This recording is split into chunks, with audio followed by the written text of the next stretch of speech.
Hey everyone, welcome to the 1520 podcast, episode 1. We're here to talk about the PSAT, the SAT, and alternate entry to the National Merit Scholarship competition via the SAT. A very, very complicated issue, so get comfortable. All right, so there's this thing called the National Merit Scholarship Program or the National Merit Scholarship Competition. And essentially they select around 16,000 high school juniors from across the country based on their PSAT scores. The PSAT scores are determined by this thing called the selection index, which is found by doubling your verbal score, adding that to your math score, and then dividing the whole thing by 10. And then the cutoffs are determined statewide, and then based upon the cutoffs each year, if you're at or over the cutoff, then you qualify for National Merit semifinalist.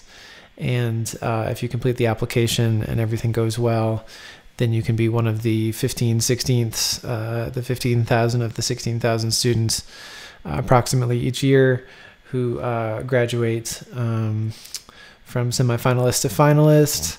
And then of those 15,000, about half, the 7,500, will receive an actual $2,500 scholarship to the school of their choice, which is great. But in many cases, it's the prestige of the scholarship that's worth it even more.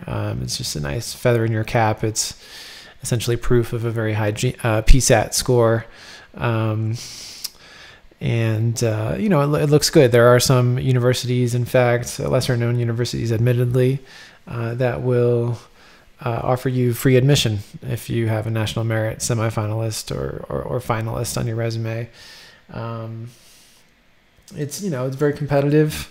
And one of the reasons why it's so hard to get is that in most cases you get one try. That's your junior year PSAT. Assuming that your high school gives the junior year PSAT and you take it, that is the test that counts toward your National Merit, eligibility. It doesn't matter whether you have an SAT score that's much better, and as we'll discuss, it's actually much easier to score highly on the SAT than the PSAT for many reasons. So anyway, there's this thing called alternate entry. An alternate entry was designed for people who missed the PSAT, who didn't take the PSAT. They make very clear on the form that it's only for students who did not take the PSAT. That's not entirely true because you can't actually cancel your PSAT score, and if approved, you can apply for alternate entry. But that I wouldn't count on that. That's a risky method. There is this thing called alternate entry. If you're sick that day, if you have a prior commitment, if your school doesn't give the test, last year because of COVID, a lot of people weren't able to take the PSAT, and so they had to use alternate entry. Then you are allowed to take the SAT instead of the PSAT. Now, this is a very unfair system. Let's get that out of the way. People get very worked up about it, about its ethical, the ethical conundrums that it poses, etc., and whether it's appropriate to take advantage of this option. I say, learn the rules of the competition and, take advantage of them to the best of your ability. You shouldn't feel guilty about, taking advantage of these rules, as unfair as they might be. If the rules are unfair, then change them. As they stand, others are taking advantage of them. You should too. Anyway, I digress. If you do alternate entry, you can take up to 7 SATs. You can take the SAT between August 2020 and June 2021, right? That's crazy. I mean, that's 7 SATs as opposed to 1 SAT. You might think that, you only get to choose one so that it's, fairly compared to the PSAT in October. No, actually, you can take up to all 7 tests, pick only your best score on a selection index basis, send that score into the College Board, have that compared to other people's PSAT scores. There are some things they do to make it appear more equitable. They do cut off the sub-scores when you do the conversion from SAT to PSAT. They do cut off the SI points at 38 for each section instead of the actual 40 on the test. But still, you can get as low as a 1,500 out of 1,620 and earn the equivalent of a perfect PSAT selection index score. Plus you can take it 7 times, so not only are there far more available points for, 240 available selection index points as opposed to 228 on the PSAT, but you get 7 tries. That's crazy. And so as you can imagine, some people do take advantage of it. They might invent an illness or a reason not to be there.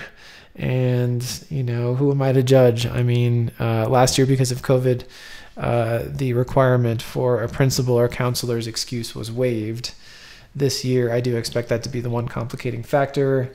You do need normally a written excuse from your counselor or principal if your school does give the PSAT and you still miss it. And a good reason for not being there, illness, travel, prior commitment, you get the idea. I think I do agree it's an unfair system. Obviously, those who are taking 7 tests out of 1,600 have a huge advantage over those who are taking 1 test out of 1,520. But that's why I am having this podcast in the first place. That's why it's episode 1. I think if the rules stay the same this year, they're published around October 20th of each year, which is unfortunately after the 2021 round of PSATs. Assuming the rules stay the same, it's an option that you should consider. Let me put it that way.